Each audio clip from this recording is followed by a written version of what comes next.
Hey guys, welcome back to the 25th Ward. It's TGA Gamer Girl signing on. So, last episode,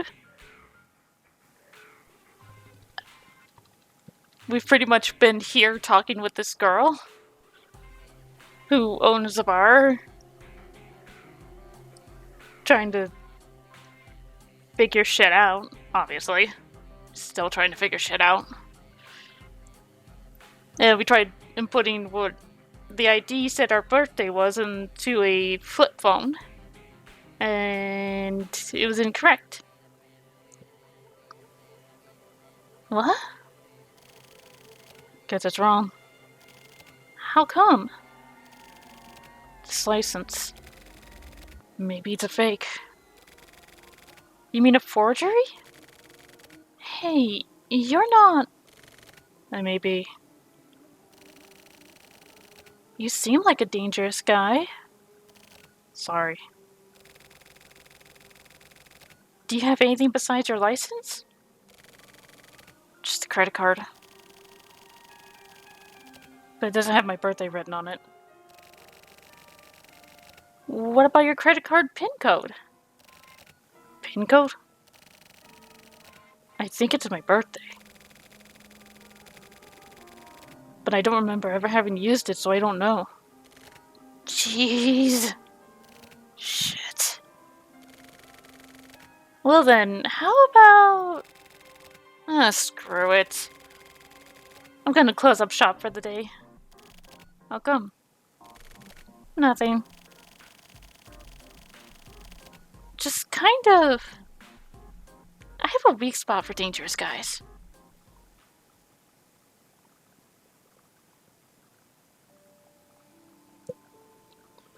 The Girl Who Was Plugged In was a short story about an ugly, gross girl who tries to kill herself and then is plugged into the beautiful man-made Delphi, and is loved by everyone and acts as a sort of advertisement. GLD told me that we'd try something similar to the story. His proposal, as far as I was concerned, was an order. After all, GLG had bought my freedom for me, so no matter what he told me to do, it was my duty to follow his orders. Compared to Delphi and the girl who was plugged into her, the connection between myself and Medu, a simple recreation using computer graphics, was extremely low-tech. The job with which I was entrusted was to act as a sort of operator, making Medu speak and move and show various expressions of emotions, etc. The digital Medu was made to look like Milu. Milu's expressions and movements were captured and recreated in order to make Medu. Sometimes responses to clients' comments were displayed in a list in a window, and this was basically a chat program used to support conversation. And this was made on the conversational patterns of Quarter's #1 performer, Milu, to make sure that it would be a hit. Controlling the system of girls who were plugged in was not really as difficult as it may seem. In fact, as a shelter child, it was the perfect job for me.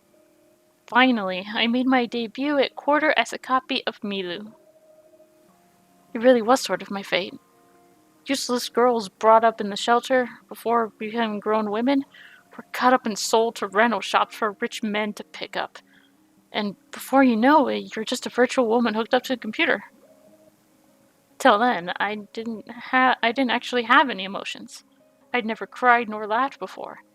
But as I chatted with countless men, I gradually started to get all of my emotions back.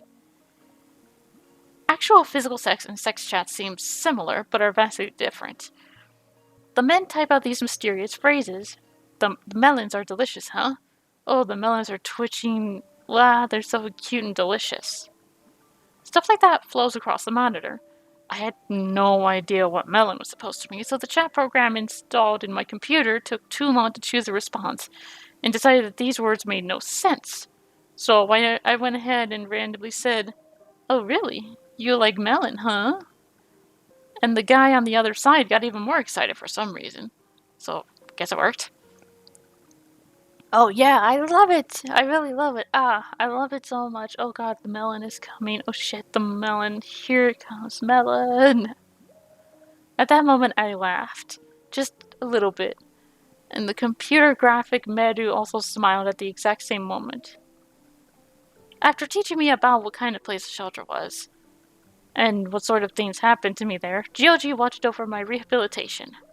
At the time, I was doing nothing but repeating the same basic live chat performance at quarter, over and over, but after a week my skills had dramatically improved. I became able to completely use the girl who was plugged in system. Being a girl who was plugged in was really fun. When a person keeps doing something they find fun, they get better and better at it. I think that GLG had a good eye for talent. I was a genius at being plugged in. I gradually became able to keep up with the imaginations of all sorts of men in live chat. Men who can also speak out loud. As long as it was via the monitor, she could speak with clients using a mic and speakers. As for the subjects used in chat, they covered everything from spiritual-sounding, voodoo-like nonsense to information on the latest cutting-edge gene splicing technology. I became able to talk about anything. I actually have no idea whether or not that was the correct way of rehabilitating me. Basically, I escaped from my own physical being, fused with the virtual Medu, and followed the process of becoming a new, independent kind of identity.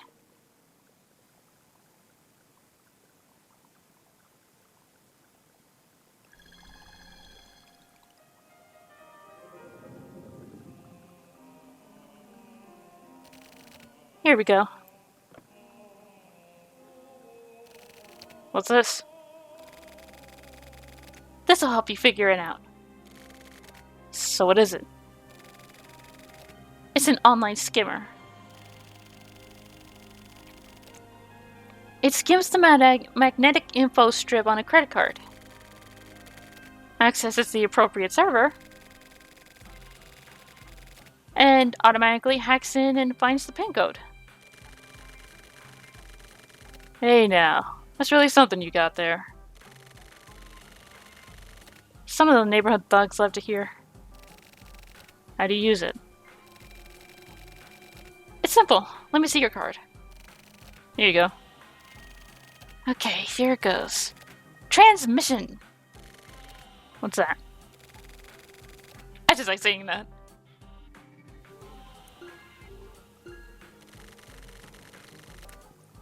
You enter in a 4-digit number, and if the number... Oh, excuse me. Sheesh. I don't think I got much sleep last night. And if the number and position are correct, the hit light will glow. If only a number is correct, the below light will go. I see. So it doesn't automatically find out the number for you. That'd be nice. But no. Okay, that's understandable.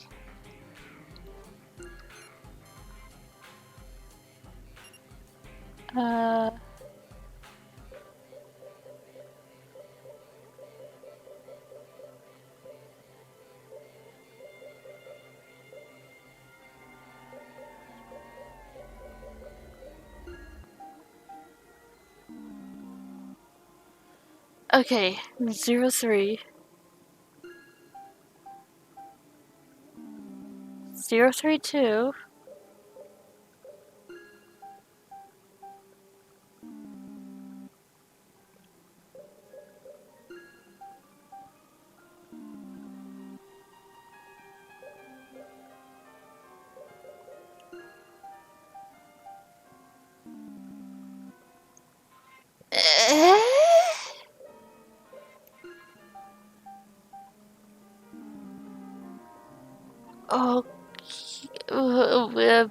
Okay. Wait.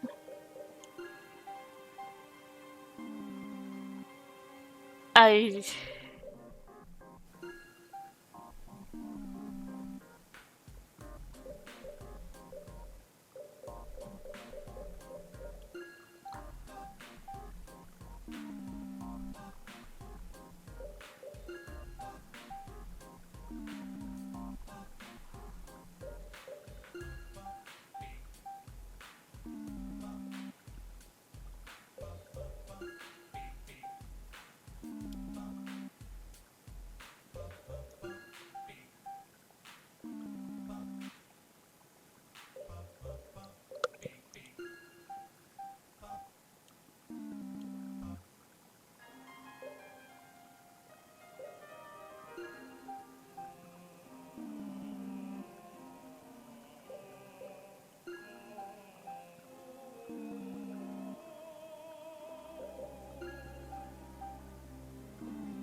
Oh, uh,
wait.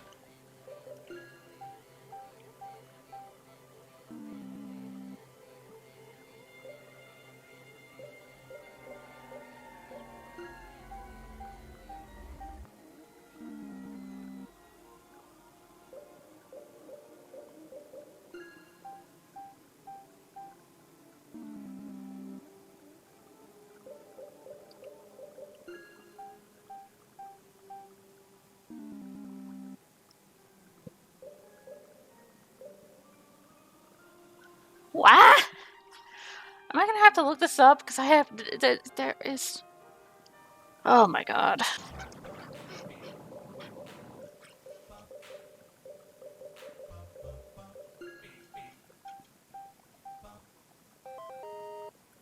I don't know how anyone was supposed to get that.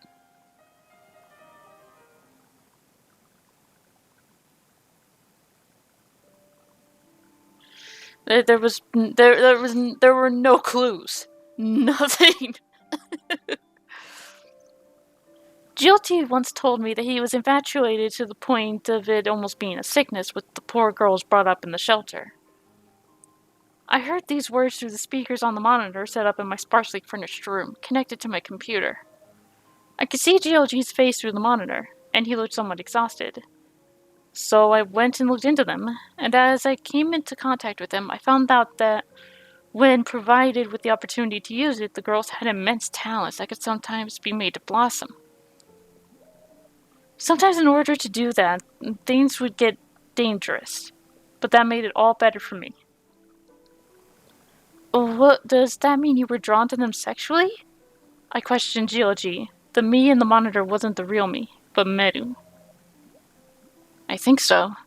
I think that might be my own sexual perversion. Even if they're from the shelter, I don't feel the same way about men. The girl who was plugged in system tried to make Meru smile, but at that time, I went against the system and expressed my own feelings. I sometimes felt like doing that. Does that mean you love being with me? With that, GLG somewhat mysteriously narrowed his eyes and stared at Meru on the monitor.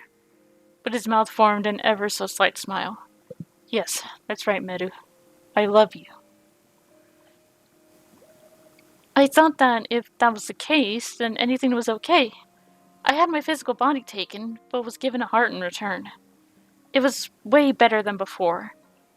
For the first time in my life, I was aware that I was actually happy at the time. Also, I thought GLG was the only person who would treat me like a proper woman. Truly the only one.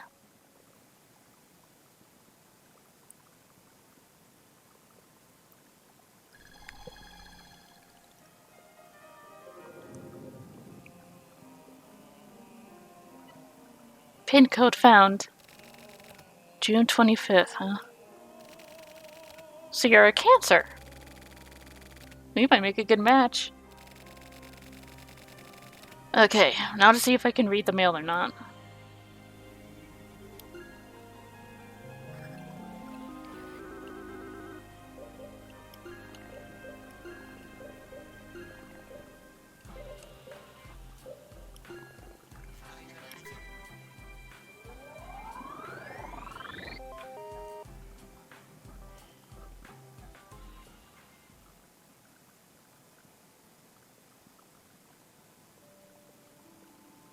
There was one man among my live chat clients who knew about all sorts of things and would share info with me.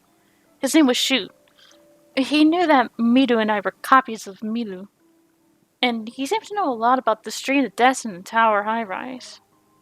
It happened one day after spending several weeks drinking tea and chatting with Milu until dawn. During one of our live chats, I asked Shoot a question that had been on my mind for a while.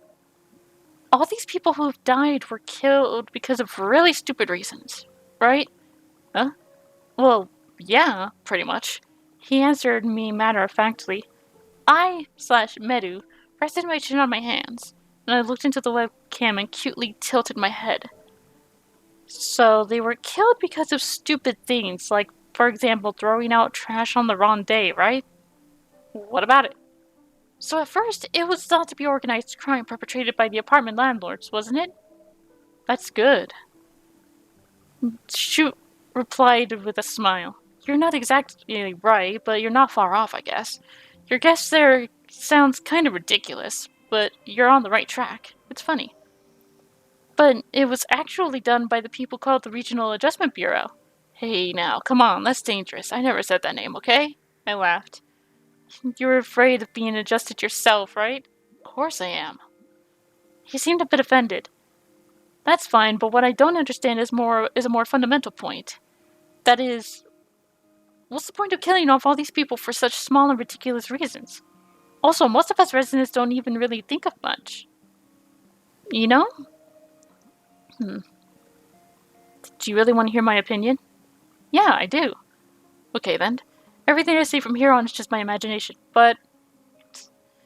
Okay, tell me what you imagine then. Just as I thought, Shoot had smiled. He immediately stopped smiling and coughed, then told me the following. The answer is murderous intent. Murderous intent? Basically, living in the 25th Ward, you begin to want to kill people. Is that true? Yeah, it is. I don't really get it. What do you mean? If you live in the 25th Ward, you should be feeling it too.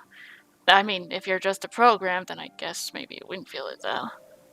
Then try explaining it in a way that even a program can understand.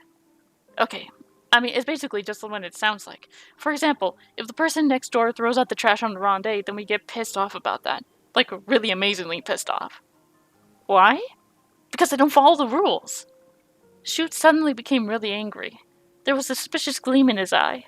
If it happened just once or twice, then I would understand. In fact, I would forgive it. I could forgive it, not I would forgive it. But people can't just toss out their trash whenever they want every time. That kind of idiot should just die anyway, I think. Jesus. But that's just, like, your opinion, right? It's just my opinion, but a really strong one. In fact, I feel like, why the hell does this guy keep on living anyway? Because we all follow all the rules in life. Garbage needs to be thrown out on the days set aside for that. Everyone really works really hard in order to keep these rules going. If there's a day when you just can't take out the trash, then sometimes you bug up and live with stinky garbage for 3 days or so. While trying not to puke, you know? Nobody can just ignore those rules and live however they feel like it. That's how society works, isn't it? So you don't just sort of think they should die, you feel murderous intent towards them. Yeah, that's right. In the 25th Ward, getting annoyed or irritated or getting pissed off at someone always leads to that. But, I mean, even so, I don't actually kill anyone, though. You know? Then it isn't murderous intent, is it? It is. Because one day, when the neighbor who keeps fucking up the garbage ends up getting killed by someone, I'm like, oh, well, yeah, I got someone protecting the 25th Ward finally killed off that dickhead next door. Sure, I'm grateful for that. Good job, thanks. And I feel more at ease. Like, I feel much better when that happens. I feel like I wish I could have seen the dead neighbor's body and stuff. Jesus! Can we go back to the 24th Ward? I feel like that's a better place. You only have Conway. More than the fear of me getting killed next. That catharsis is way, way bigger. It's a kind of catharsis? Yeah. To point out where you can feel the dopamine releasing in your brain. Then there's the game called Sudden Death. It's popular among users at the quarter. Playing games like that makes it even more fun. Playing games like that to make it even more fun feels great. I keep saying the same thing, but this is all just my own imagination. And to be honest, I love the Regional Adjustment Bureau. It's an absolutely necessary organization. They take care of the dirty work for us. Those guys are the real public servants. Hey. I suddenly remembered something about Goddess. What is it? She's been throwing away combustible trash with non-combustible trash, like, every time recently. Seriously? Seriously, she was keeping it a secret, but I know that she's been doing it this whole time. Shoot opened his eyes as if he was suddenly shocked. Medu's eyes moistened up. The real me was getting really excited, and as my body started shaking, I froze my gaze on the monitor.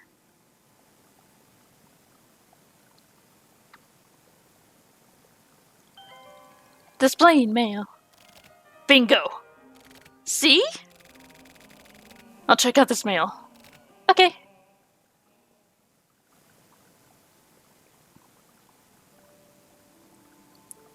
Since starting to live as a girl who was plugged in, I, as in my previous separated body and mind, started to finally come together. But as Medu.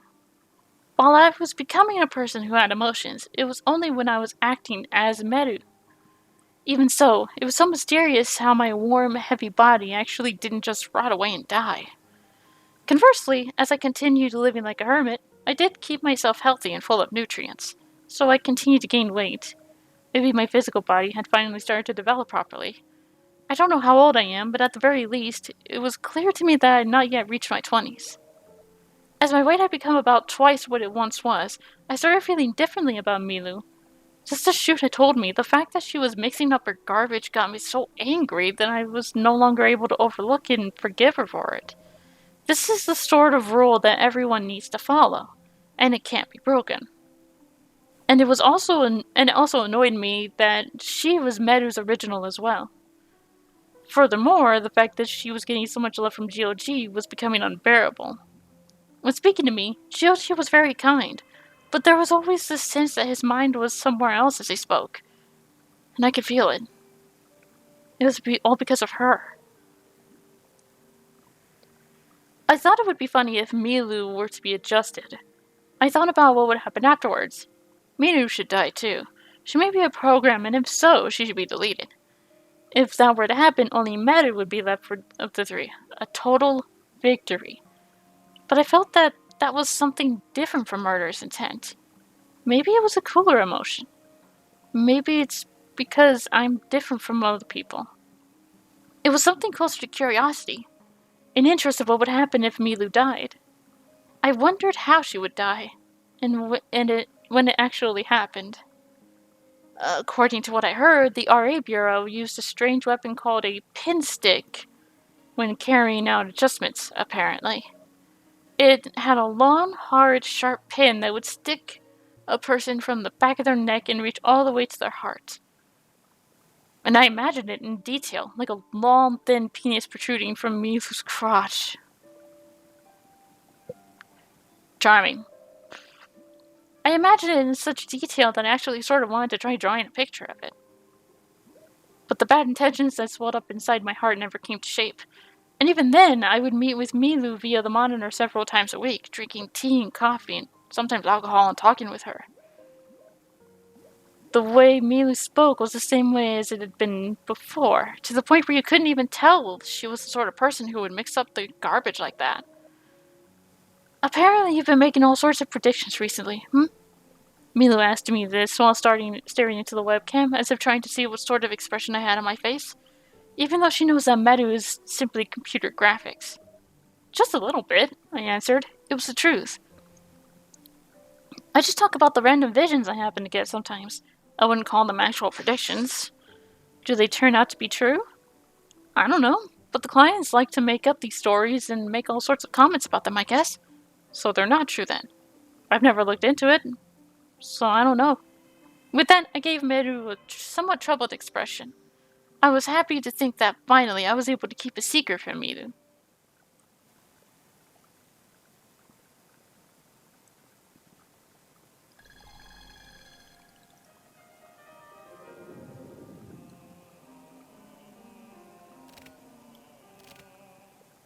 Shit. What's wrong? I shouldn't have shown you this mail. I feel like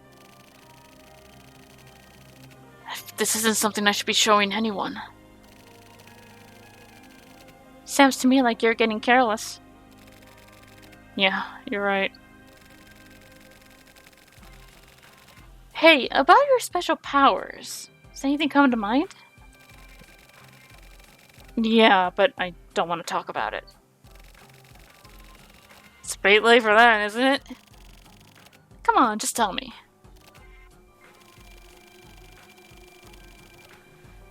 Well, it's probably that I can talk to dead people.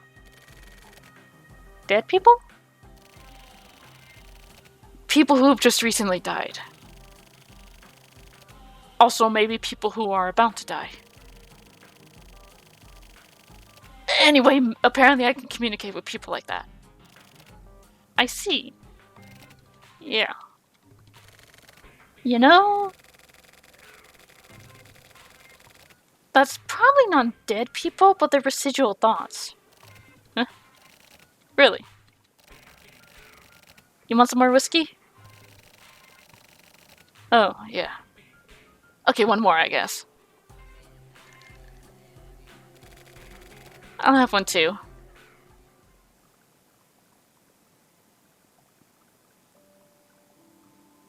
Milu dies on a moonless night, just before midnight. Turtle Guy appears and steals the password. Goddess looks up at the ceiling and suddenly stops breathing.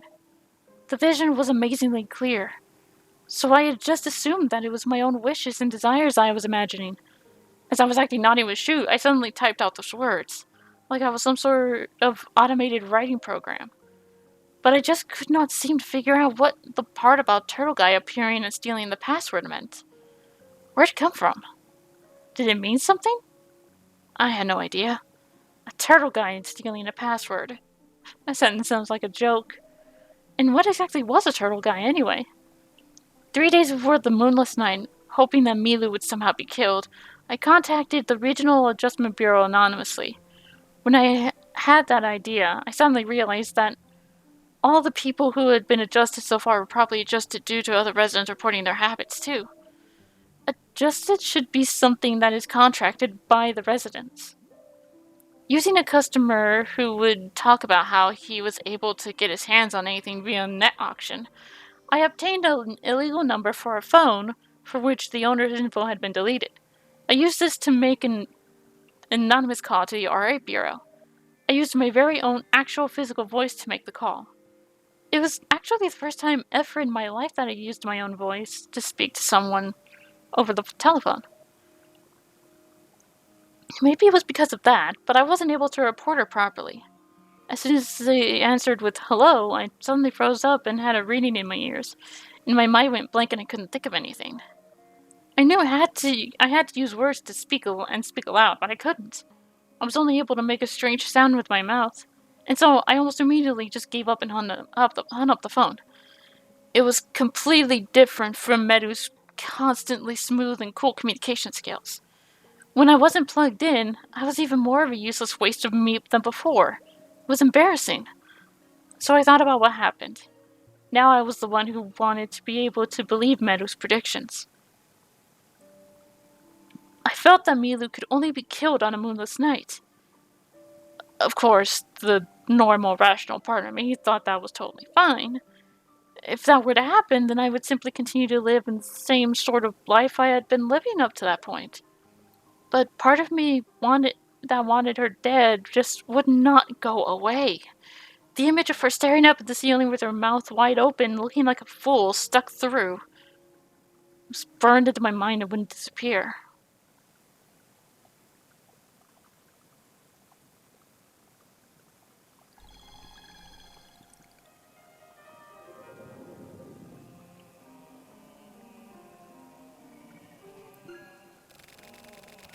Residual thoughts.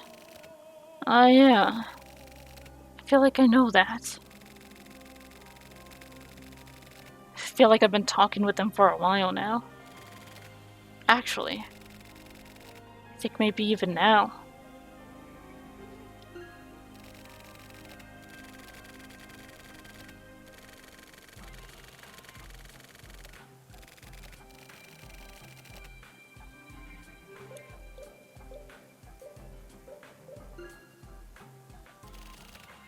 Look. How the hell am I supposed to?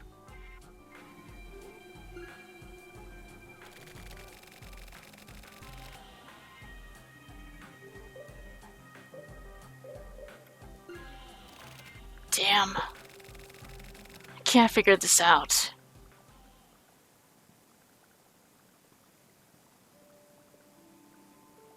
The night of the new moon. The air was thick, and the chilly wind sometimes blew. That day I wasn't able to calm down from the time I got up in the morning. Then, when the sun had gone down, you could finally see it was night. I found out that Turtle Guy had appeared. Turtle Guy appeared on Minu's channel.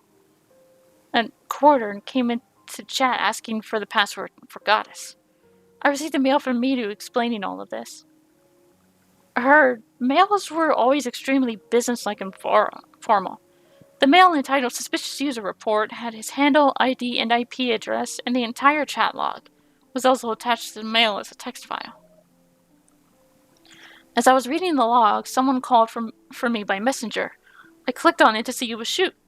Then he told me that just then a stranger had called him and offered to give him info about Goddess all of a sudden. Shoot was told to come to the clock tower in Area 7 of the tower high-rise in 10 minutes, but he didn't seem like he was going to go. He really hates meeting with people. Like me, he rarely sets foot outside his apartment in the tower. I assumed that the person calling Shoot at his home phone was Turtle Guy. I made a quick decision and asked Shoot to give me the number left in his incoming call history. I sent him a message saying, I can get to the clock tower in 5 minutes, so I'll go and take a peek at the sky as a joke. I'll report later, and left my room.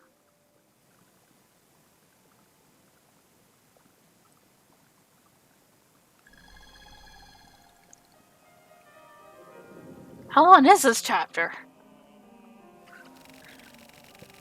What are you thinking about? That mail? Yeah. You know, I'm a bit concerned. Concerned? About what?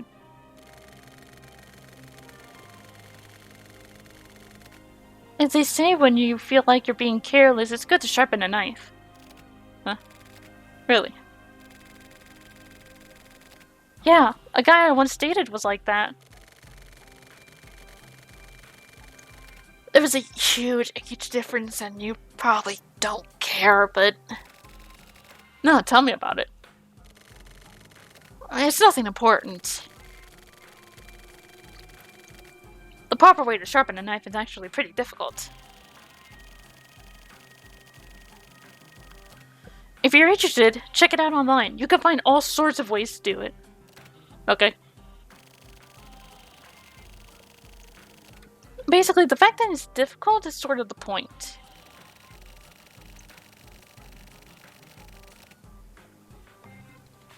It's hard to sharpen it properly, like for an amateur to give it a proper edge.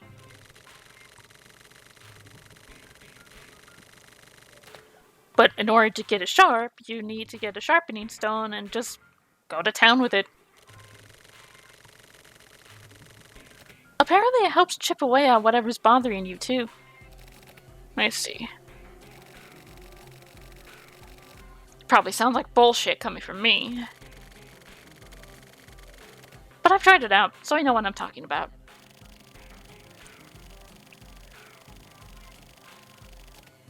putting your all.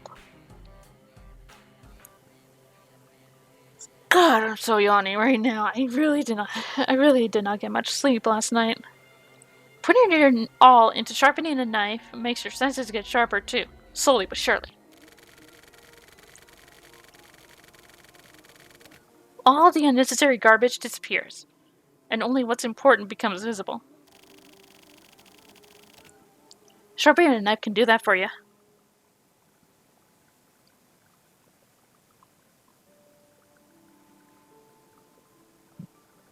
Itchy eyes.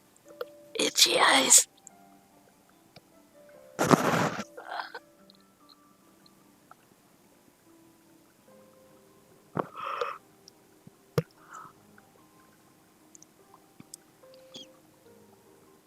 I met with Turtle Guy. I wasn't even able to make a proper phone call, but I spoke with him directly and about all sorts of things.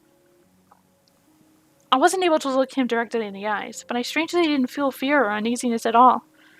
I knew that he wanted to speak with Goddess, so I made a quick decision and put on an amazing act for him. I wondered if he worked for the Regional Adjustment Bureau, but then actually meeting him, I knew it wasn't so. I knew because I could tell he was the same type of person as me. I'm certain that he still doesn't fully understand himself just yet, but he was definitely brought up in the shelter. Something led him here. Almost like he was sleepwalking. Like a lonely animal wandering through the forest, controlled by fate. Like me. When I thought of it like this, I felt something was squeezing down on my chest. Some strong emotion.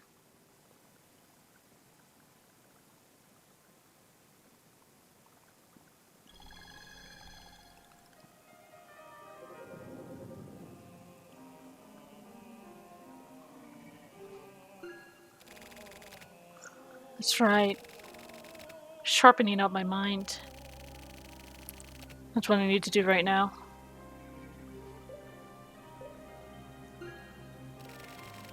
And the fake me. Fred.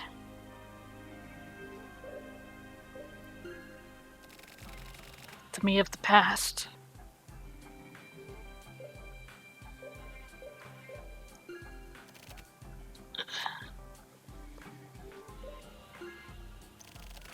Fake. Why?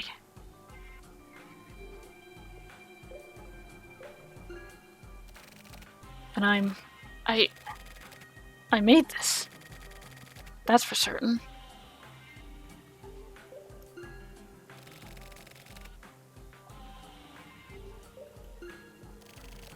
Oh yeah. I got a knife and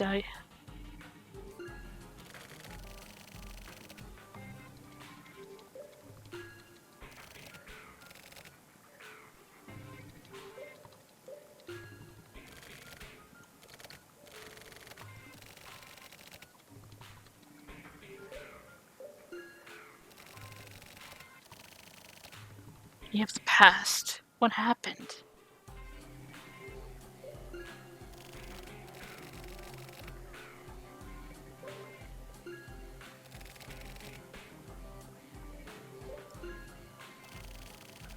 I shouldn't remember.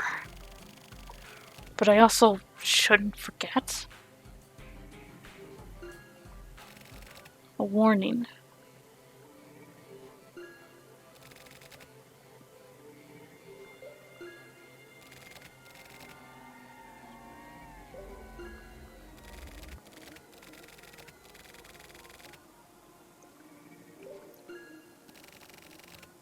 That was it. Where is this place?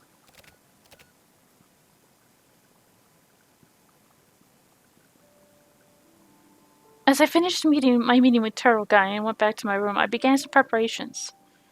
I sent him a message to shoot. I made him promise not to chat with Goddess at 11 p.m. Just as I had warned before, Turtle Guy appeared and stole the password, which meant that the thing we spoke about previously was going to happen.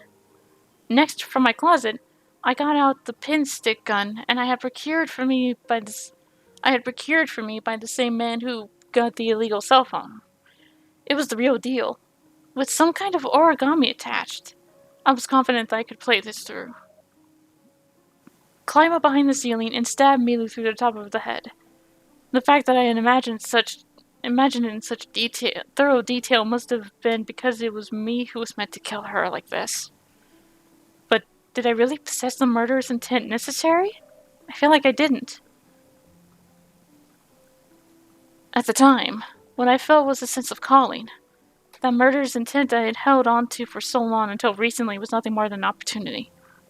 Gun and phone in hand, I stood up.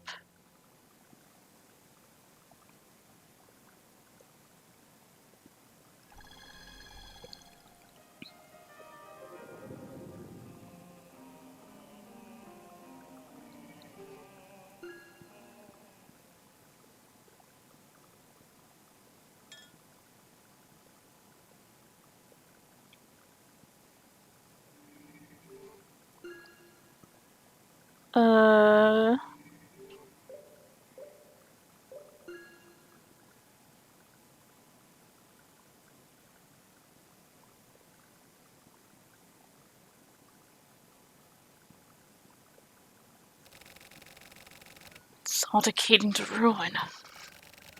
Everything. Oh yeah, her too.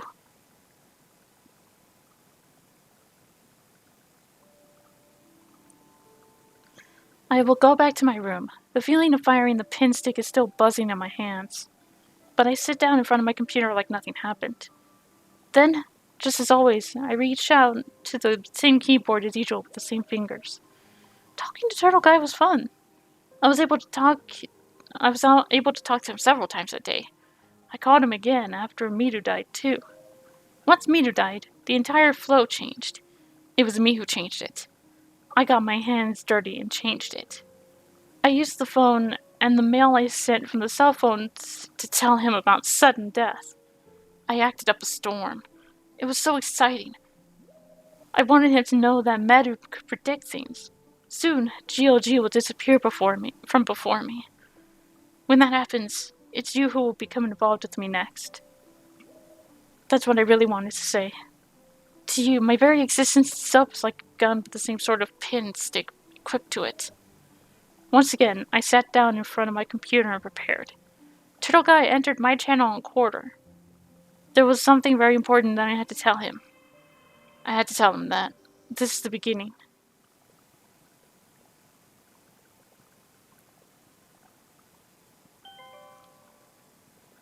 If you've opened and are reading this mail, then it's almost certain that the person reading this is me.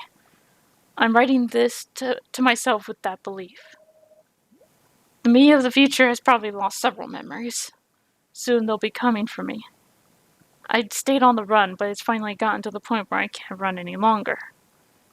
If I get caught, they're going to mess with my head, so I decided to seal off some of my memories. I've been thinking about preparing this for some time. I decided to use hypnosis to bury certain memories way deep down. If I'm ever allowed my freedom again, then that must mean I don't know anything, can't do anything, and am no longer a threat nor a boon to them. What I mean is, that's you, now. So I'm warning you, trying to forcibly retrieve those memories is dangerous. It will only bring you death. They're watching you. Don't ever forget that. And anyway, danger will come someday, so you'll need to be ready for it. Your enemy is not one single organization. You're going to need weapons. Super strong sort of weapons I wasn't able to hold on to. You're going to need to find her. She's looking for you too. Those special abilities should be helpful. And do not forget this, no matter what. The only one who can stand up against Kamui is Ayame.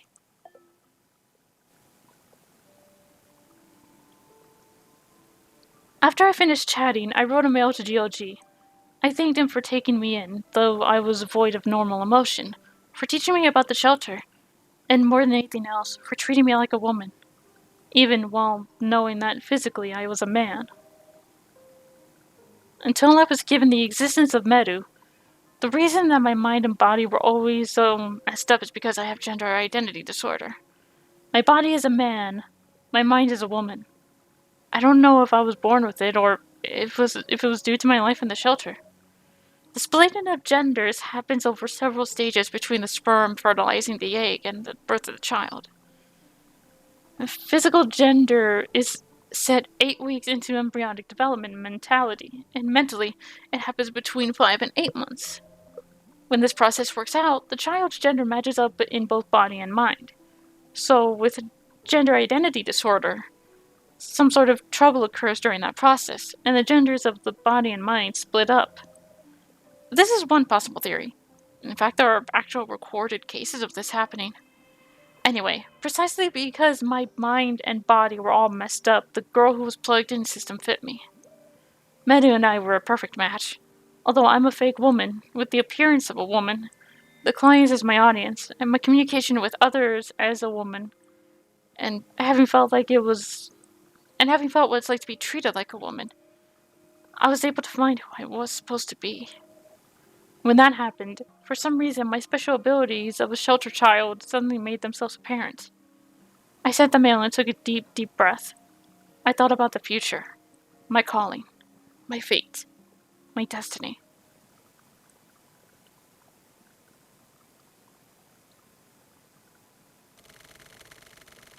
But why did she have to be killed? And by my hand at that. It's because she was absolute evil. Because she didn't throw her trash away properly? No. Of course not. She was the stereotypical embodiment of Kamui. Kamui. Then what about Ayame? Am I good then? That's not it either. I'm an Ayame believer, but I don't believe in good or evil. It's just a standoff. If A is evil, then B is called good. That's all. I understand. So the standoff itself is the problem. That's exactly right. Right in the center of that standoff is where he is. And so because of that, yeah. That's why he gets killed.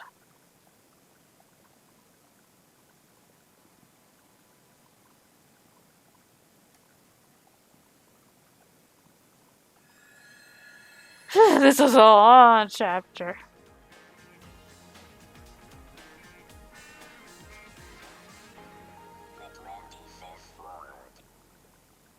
The long day is over. That sounds about right.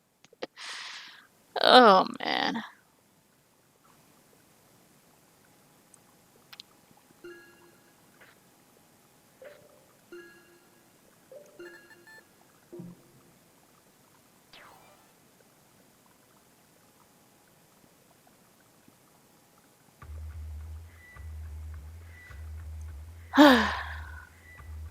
Alright, well, we'll be starting Shizuku in the next episode.